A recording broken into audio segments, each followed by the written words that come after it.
Bienvenidos al segundo episodio del podcast dedicado al INBDE. Este episodio va a ser un poquitito más informativo que académico. Vamos a hablar del examen INBDE como tal y de los parámetros que hay en la evaluación, cuánto porcentaje tiene cada uno y cuáles son dichos parámetros. Como ustedes sabrán, la revalidación del título de dentista en Estados Unidos comprende tres grandes fases. La primera fase es equivaler tus notas en una empresa privada. Para eso tú requieres tener tu título universitario en Estados Unidos, tus notas certificadas en Estados Unidos, de todos los estudios que hayas hecho desde bachillerato hasta cualquier estudio superior. Estos documentos se envían a esta empresa privada y esta empresa privada hace la equivalencia de tus estudios fuera de Estados Unidos con respecto a los programas de estudio americanos. Entonces usted va a obtener allí su GPA, ¿okay? Un puntaje, y ese puntaje va a ser desde 0 hasta 4 y en teoría ese puntaje es su desempeño como estudiante fuera de Estados Unidos versus un estudiante de Estados Unidos. Una vez que usted tenga su GPA y haya hecho su fase 1, el segundo paso es obtener el Dent Pin y proceder a inscribirse en el examen INBDE. Debe aprobar ese examen y una vez aprobado va a pasar a la fase 3, que es aplicar a las universidades. En este proceso fase 3 usted debe tomar la decisión de si quiere hacer una especialidad en Estados Unidos, ya que la especialidad que sea que haya hecho fuera de Estados Unidos, ortodoncia, prostodoncia, lo que sea, no le va a ser válida en Estados Unidos. Entonces, lo que cualquier persona haría sería que si usted hizo una especialidad afuera, lo más probable es que quiera hacer la misma especialidad en Estados Unidos, va a tener que volver a estudiar la especialidad, por así decirlo. Hay otras personas que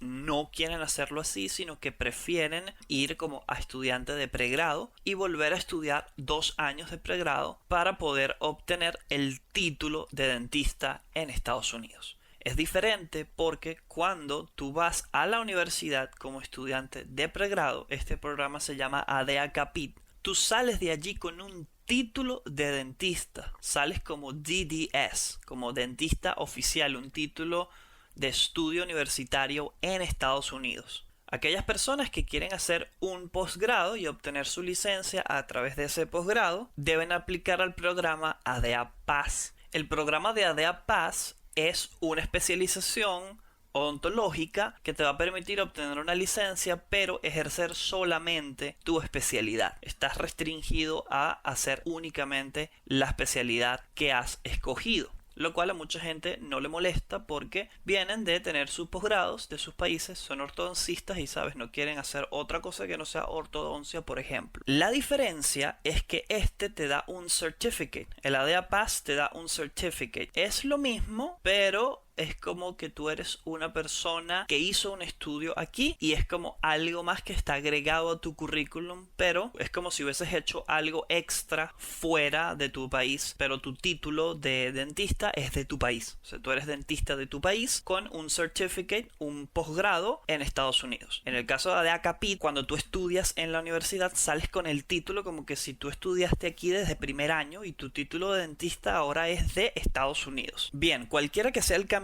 que tú tomes para ejercer y obtener la licencia de dentista en Estados Unidos, vas a tener que pasar por el INBDE. Debes pasar el Integrated National Board Dental Examination y este examen es nuevo. Este examen se empezó a plantear desde el año 2018 y en mi opinión personal obedece a términos económicos de simplicidad y de muchas cosas. Antes algunas universidades recibían a personas con el National Board Dental Examination 1, o sea, solo con la primera parte. Ya podías entrar a la universidad y hacer tu estudio. Eso hacía que esto te obtenga la mitad del dinero. Al hacerlo integrated, al hacer las dos pruebas en una, te toca pagar los dos exámenes en uno y es el mismo precio, es el mismo monto. Entonces, para mí esto obedece a algo económico. Además de que es mucho más simple hacer un mismo examen de todo. Se hace en una ocasión y no tienes que estar coordinando dos exámenes, dos coordinadores de exámenes. Es un poquito más complicado. Entonces, para ello simplificar trabajo, puestos de trabajo, economizar y para asegurarse de que las personas tengan que pagar los dos exámenes y no hagas tu especialidad o tu estudio solo con la parte 1. Entonces de esa manera ellos simplificaron y unieron. Esa es mi opinión personal. Esto obedece a motivos económicos. Bien, bueno, de todas formas aquí en el capitalismo todo obedece a motivos económicos. Bien, pues este Integrated es esencialmente el mismo examen National Board 1 y National Board 2, pero unificado. Esa es la diferencia. Estas personas crearon unos parámetros a los cuales llamaron Foundation Knowledge Area. Crearon 10 Foundation Knowledge Area, son 10 áreas que se van a estar evaluando, y yo pienso que estas personas se complicaron muchísimo con esto que hicieron. Esto me parece una locura. Yo pienso que ellos dijeron, bueno, que sean 10 áreas las de estudio, y no sé, a cualquier pasante que tenían allí que lo pusieron a hacer esto, le dijeron, invéntate tú ahí cómo vas a organizar esto para que sean 10 áreas de conocimiento, y ya les voy a explicar por qué. Fíjate que la primera área, son 10 áreas. La primera área dice desarrollo, estructura y función a nivel molecular, bioquímico, celular y de sistemas. Esa es la primera área. Entonces fíjate que esto engloba muchísimas cosas, porque cuando tú mencionas la palabra desarrollo estás hablando de embriología, obviamente embrio general y bucal. Te está hablando de estructura, tiene necesariamente que ser anatomía, y obviamente tiene que ser anatomía humana y anatomía dentaria. Luego te dice y función a nivel molecular, evidentemente te está hablando de fisiología, y tú dirías, bueno, y bioquímica también. Lo que pasa es que luego te dice bioquímica. Entonces te dice desarrollo, estructura y función a nivel molecular, bioquímico, celular, histología y de sistemas, de nuevo fisiología. Entonces, el primer criterio, el FK1, Foundation Knowledge Area 1, te está incluyendo prácticamente primer año de odontología. Desarrollo, estructura, función a nivel molecular, bioquímico, celular y de sistemas. El Foundation Knowledge 2 te dice física y química. Allí obviamente el cuerpo humano no tiene química sino bioquímica.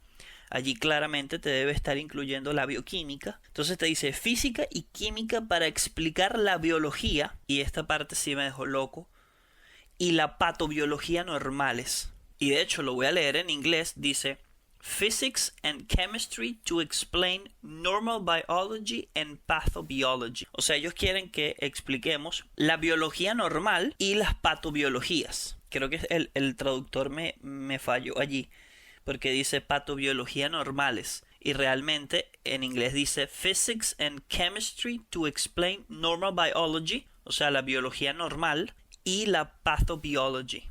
Okay, o sea, la patología biológica. Esto me suena muchísimo. Primero, encontrar física. Creo que esa palabra está mal empleada, porque encontrar física en el cuerpo humano solo se encuentra en la termodinámica, y eso tiene que ver con bioquímica. Luego, encontrar Physics and Chemistry, encontrar química como tal, estaríamos hablando de la única química que pudiéramos hablar es de química orgánica. O sea que esta gente quiere incluir propiedades de las biomoléculas, porque esa es la diferencia entre bioquímica y química orgánica. La bioquímica, bio es vida y química es química, entonces bioquímica es la química de la vida, maravilloso. Pero existe también la química orgánica, y bueno, química es química y orgánico quiere decir que es de la vida. Entonces, si bioquímica es la química de la vida y química orgánica es la química de la vida, ¿cuál es la diferencia entre las dos? La diferencia está en que la química orgánica estudia las propiedades de las biomoléculas, mientras que bioquímica estudia las biomoléculas como tal, carbohidratos, lípidos, aminoácidos.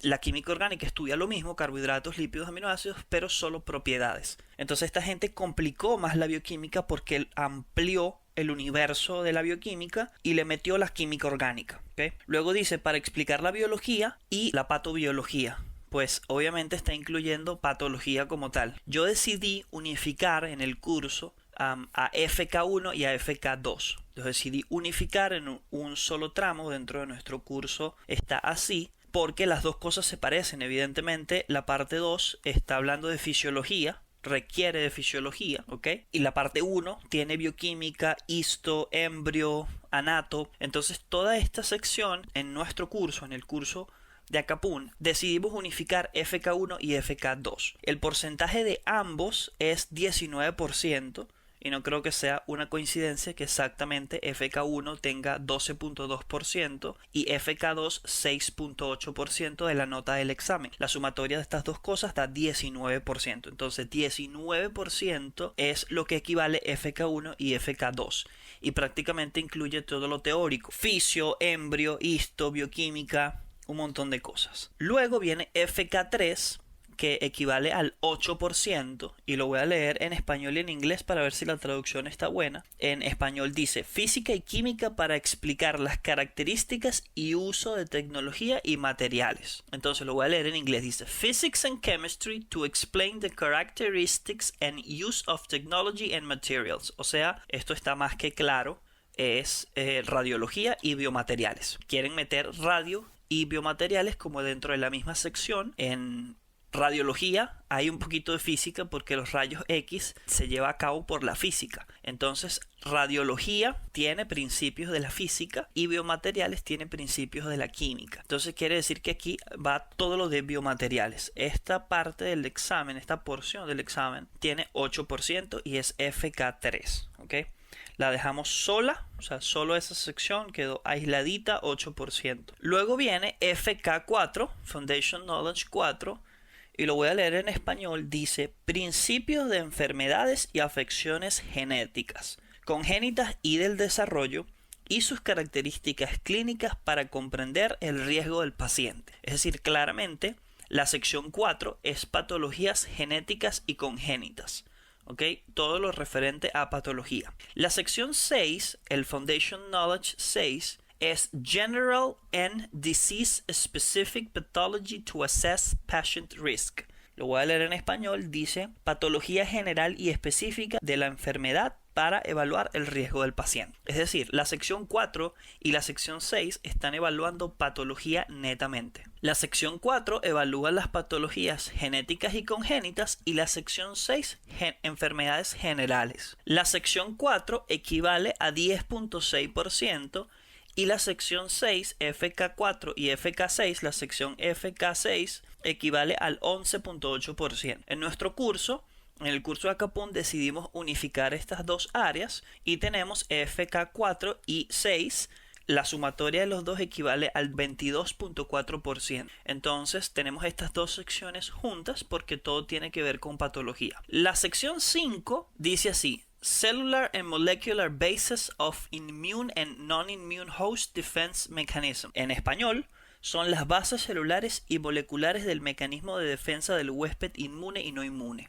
Claramente estamos hablando de microbiología. Quiero agregar un poquito mi opinión aquí, mi humilde opinión, y es que me parece estúpido que la sección 4, que evidentemente está haciendo referencia a genética directamente, y luego la sección 5 venga micro y la sección 6 sea patología de nuevo, porque no simplemente 4 y 5 son patología, 4 patologías genéticas y 5 enfermedades generales. Me parece atorrante el haber agregado microbiología en el medio, bueno, inmunología realmente, en el medio de las dos, que bueno, inmunología está dentro del ámbito de la microbiología y relacionado con lo mismo. Entonces esto me parece atorrante, pero bueno, así decidieron ellos hacerlo. Esa parte, el FK5, el Foundation Knowledge 5, tiene un equivalente al 9%. Y bueno, pues ya sabemos que quieren hablar de inmunología. Hay que meterse duro con inmuno. El FK7 es The Biology of Microorganisms and Physiology and Pathology. O sea, más que claro, microbiología también. Quieren ver la biología de los microorganismos, su fisiología y sus patologías. Es decir, microorganismos, agentes causales de tal enfermedad y las características de esa enfermedad. Nuevamente toca la patología, el tema de patología. Fíjense que el tema de patología lo está tocando en FK2 cuando dice Normal Biology and Pathobiology, lo está tocando en el 4 con enfermedades genéticas, lo está tocando en el 6 con General and Disease Specific Pathology, nuevamente patología, y número 7 de nuevo patología causada, pero esta vez por microorganismos. Entonces prácticamente todo tiene que ver con patología. Hay que meterse duro con patología en el examen. Bueno, la sección 8 es específica de farmacología y equivale al 10.6%. Por cierto, la sumatoria de FK5 y FK7, que son inmunología y micro, se engloban prácticamente para mí dentro de lo mismo, equivalen al 19.6%.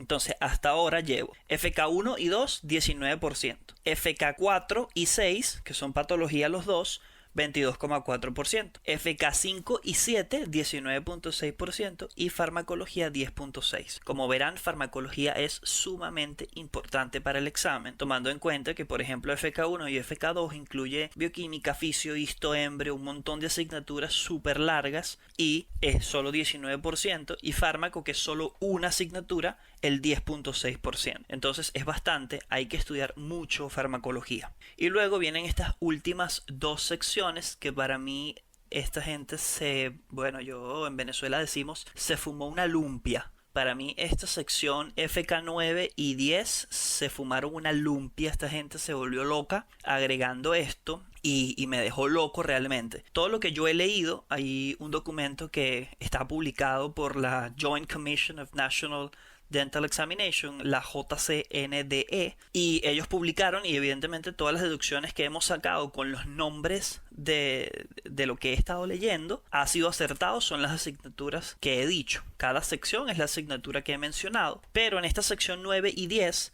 voy a leerlo en español. La sección 9 dice: Ciencias del comportamiento, ética y jurisprudencia. No sé a qué se refieren con ciencias del comportamiento. Me imagino que eso tiene que ver con psicología. Vaya, no entiendo qué tiene que ver eso. Ética es una asignatura que vemos todos en odontología. Y jurisprudencia supongo que tiene que ver, por ejemplo, yo en mi pensum, en mi programa de estudio, cuando estudié odontología, nosotros vimos odontología forense y vimos muchas leyes del código odontológico y estuvimos aprendiendo las leyes y todas las cuestiones. Fue chévere esa asignatura, fue muy buena, y me imagino que lo que quiere decir es como que conozcas las leyes un poquito. Me parece justo. Si esta sección no me parece tan loca, lo único loco que me parece es como lo del behavioral science, o sea, ciencia del comportamiento. Mira, pregúntame la verdad, ¿dónde puedo estudiar eso? Y el 10, ya voy a leer específicamente a qué se refiere cada cosa, pero el 10 me dejó más loco todavía. La sección 10 es metodología y análisis de la investigación y herramientas informáticas. Bueno, metodología de investigación es la asignatura, yo no sé en las otras universidades, pero en mi universidad metodología de la investigación es la asignatura que te enseña a hacer como tu trabajo de grado. Y el análisis de la investigación, bueno, y luego dice, y herramientas informáticas. Yo recuerdo haber visto bioinformática y uno hacía como un cuadro de ciertas secciones de riesgo y uno hacía unos cuadros y unos gráficos, que esa asignatura fue un dolor de cabeza. Recuerdo haber visto informática y bioinformática. Entonces esta gente está agregando un montón de cosas, y lo más preocupante es que todo este poco de, imagínate, tus ciencias del comportamiento es FK9 y FK10, y FK9 tiene 10,6% y FK10 9,8%. Entonces de pronto, si a ti te hacen preguntas sobre ética, evidentemente es fácil deducir, porque obviamente cualquier cosa que implique algo no ético es, obviamente uno sabe, porque uno está preparado por su universidad y por la vida y por el sentido común a ser una persona ética. Entonces esas preguntas de pronto no molestan tanto. La de jurisprudencia, bueno, aprenderse un poquito como las leyes y todas las cosas. Evidentemente tú sabes, no mates al paciente, obviamente, no le pongas más anestesia, no lo sobremediques, no te metas en un área que no te corresponde. Bueno, un montón de cosas que son básicamente como de sentido común, de lógica y de preparación que nos ha dado nuestras universidades. Pero cuando ya me hablas de análisis informático y de metodología de la investigación, es como rebuscado. Entonces yo busqué el documento como tal, el que ellos tienen, y cuando leo el documento, voy a FK9, ¿ok?, que es Ciencias del Comportamiento. Me dice que las disciplinas que están tomando en cuenta son sociología, psicología, ética, cultural competence, o sea, competencia cultural, inteligencia emocional, communication skills, habilidades para comunicarse, community health y public health. O sea, ellos están tomando un montón de cosas que deberías estar dotado de ellas, en teoría. En teoría deberías estar dotado de ellas. Fíjate que cuando voy, también dice aquí que está sociología, psicología, ética, communication skill, child psychology, geriatric medicine, medicina geriátrica, patients with special needs, applied nutrition, speech therapy. O sea, esta gente está evaluando con estas dos secciones y no sé cómo tomarlo, si algo bueno o algo malo. Porque esta gente está tomando estas secciones que equivalen al 20% del examen a características que tú deberías tener en ti mismo por haber ejercido la odontología en tu país durante el tiempo que lo hayas hecho. Pero al mismo tiempo es de cuidarse porque como es algo de sentido común, puede ser que las respuestas no sean tan obvias. Entonces es de cuidar estas dos secciones, la sección FK9 y 10. Voy a seguir leyendo porque todavía estoy en FK9. Dice sociología, psicología, ética, farmacología aplicada y psicoterapia. Aquí sí ya me dejaron loco de bola. Me disculpan la mala palabra, porque la psicoterapia, tengo entendido yo que ya viene siendo con Sigmund Freud y todo este proceso de psicoterapia que él hacía a sus pacientes. Esto ya me dejó fuera de base. Y cuando veo la parte del FK10, ¿ok?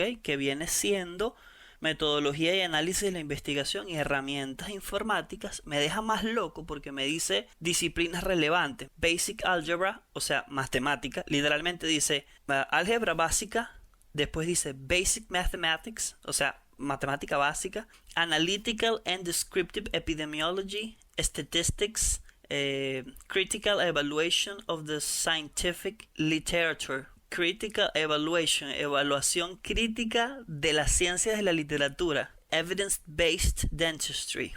Hay que tener cuidado con esta parte del examen porque representa más del 20%, es el 20.88%. Esto ya te viene dejando un margen bien pequeñito y es posible que estas preguntas te ayuden a salir adelante porque puede ser que te sumen, pero también puede ser que te resten porque están bien tricky. No me confiaría tanto de ellas. Entonces, sección FK9 y FK10. Para eso nosotros tenemos disponibles en nuestra página web de ética. Tenemos muchas cosas sobre ética y sobre jurisprudencia, pero mira, la verdad es que todo esto de informática, bioestadística, hay que saber buscar los libros adecuados para nutrirse un poquito de esto, leer un poquito de esto y tratar de no dejarlo al azar, porque es el 2088 del examen. Esto te dejaría ya con un 79% y tal vez un poquitito más. Creo que sería como 79.12% del examen y está en lo teórico. Todo lo demás está en lo teórico. Entonces tendrías que sacar el examen prácticamente perfecto en todo lo teórico en caso de que todo este tipo de preguntas sean confusas y sean un poquito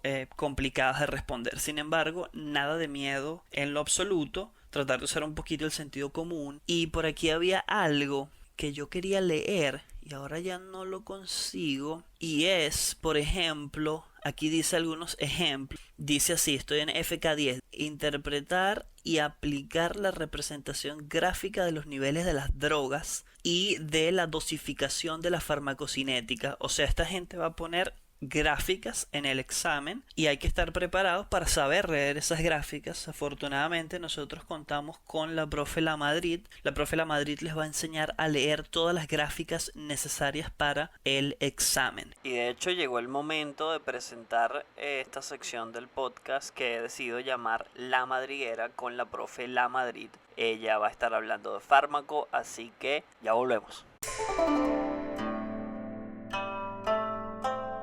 Buenas, mi nombre es Valentina y vamos a hablar de algunos aspectos de farmacología. Vamos a hacer algunas preguntitas con opciones múltiples y ustedes van a elegir. Arranquemos con la primera. El sistema nervioso autónomo tiene neuronas colinérgicas que secretan un neurotransmisor. ¿Cuál es? ¿Epinefrina, norepinefrina, acetilcolina o dopamina? Muy bien, acetilcolina y sin ninguna duda, ¿sí? Siendo acetilcolina el principal neurotransmisor, la moneda de intercambio de órdenes e información en nuestro organismo. A grandes rasgos, su principal efecto biológico es de aumentar el tono a nivel muscular liso, ¿sí?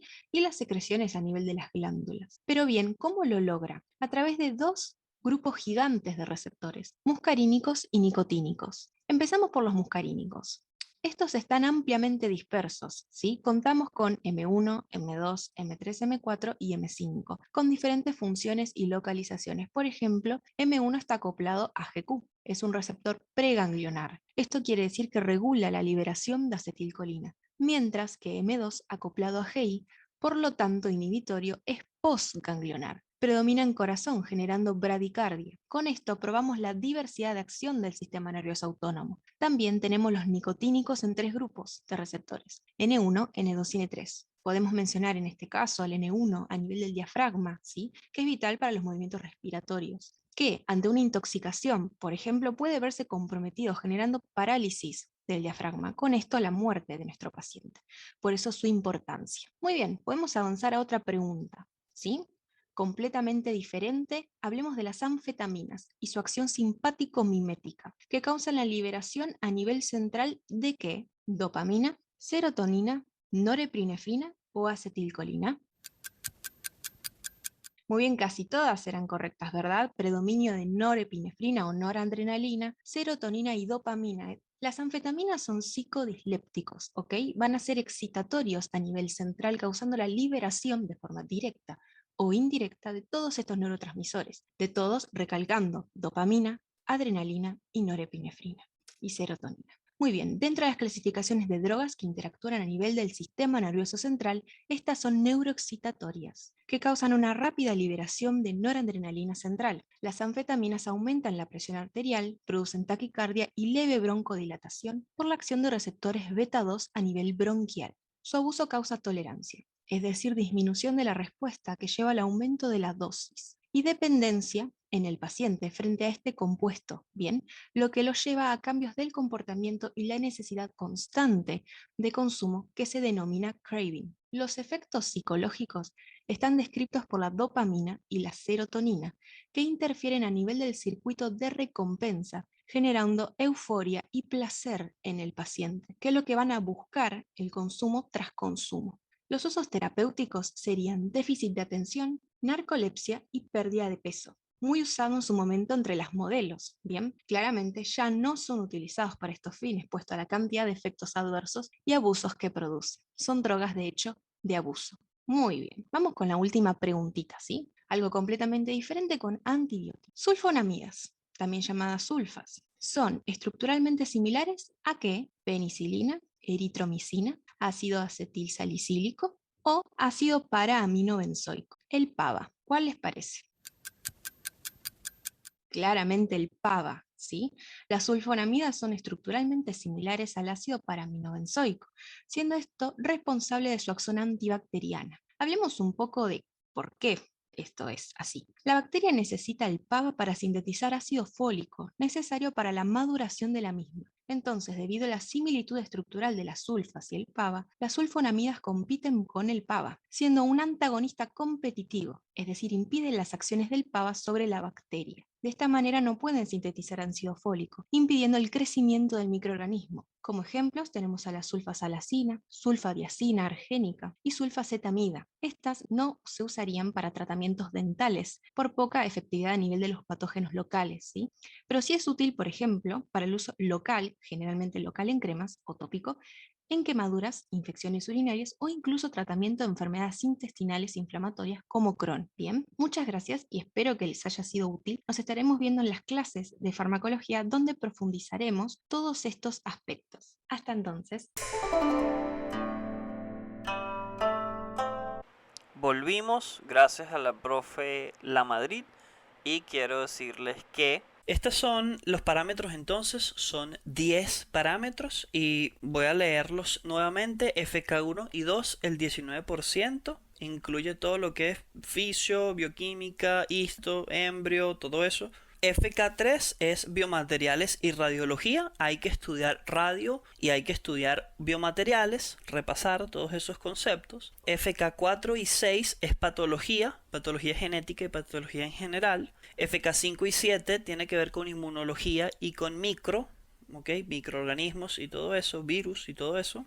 FK8 es únicamente para farmacología, es un área fuerte, es una de las más grandes. Y FK9 y 10, la locura. Un poquito de ética, un poquito de jurisprudencia, un poquito de metodología de la investigación, un poquito de análisis de gráficas, matemática. Me parece una locura porque realmente yo no sé si esta gente sabe que las personas que estudian odontología porque no quieren saber nada de matemática. Literalmente la población humana se divide en personas que odian la matemática y en personas que sí les gusta la matemática. Y los que odiamos la matemática decimos, bueno, ¿y ahora qué hago? Tengo que estudiar una carrera universitaria, y entonces te pones a ver cuál carrera no necesita matemática y te sale una listilla de carreras que no requieren matemática, y entonces tú dices, ah, claro, voy a estudiar odontología. Entonces agregarle matemática y álgebra y analítica y curvas y cosas a un examen de odontología me parece bueno.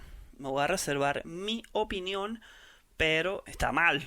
Esto está mal. Bueno, este es el examen. Estos son los parámetros para presentar. Espero que este episodio les haya sido útil para discutir sobre todos los parámetros del examen y para conocer un poquito más de qué tenemos que hacer y en qué tenemos que enfocarnos un poquito más, aplicar y todo esto. Nosotros tenemos 2000 flashcards sobre ética y jurisprudencia en la plataforma, y bueno, estoy tratando de encontrar los libros adecuados para irle agregando al curso todo lo de informática, bioinformática, metodología de la investigación. Estamos en búsqueda de mejorar. Recuerden que Acapun tiene un curso disponible para ustedes que les va a ayudar a prepararse durante 10 meses para el examen INBDE. Lo que nosotros recomendamos es que te inscribas en el curso con nosotros, comienzas a estudiar y cuando tengas unos 4-5 meses estudiando, pagues el examen INBDE para que tengas 6 meses para ir a presentarlo y te prepares con nosotros los otros 5 meses. En el último mes eches la estudiada que vas a echar, te enfoques únicamente en repasar para el examen y finalmente presentes y puedas aprobar en el primer intento. Ese es el objetivo, aprobar en el primer intento y estar bien preparado. Nuestro trabajo es proporcionarte todas las herramientas que tú necesitas para poder aprobar el examen. Recuerda que nuestro curso incluye 100 clases online con profesores especializados. Farmacología FK8. Tenemos a la profe Valentina Lamadrid, excelente profesora de la Universidad de Buenos Aires, de la UBA. Ella es la encargada de fármaco. Va a estar allí dando con ustedes y ayudándoles a aprobar farmacología, a meterse, en Venezuela decimos un puñal, creo que eso sería una grosería en México. Un puñal de estudio, una quemada de pestañas, unas buenas ojeras de estudio. Básicamente es esto lo que quería comentarles. Yo soy el profesor Pastor Colmenares. Muchas gracias por haber escuchado.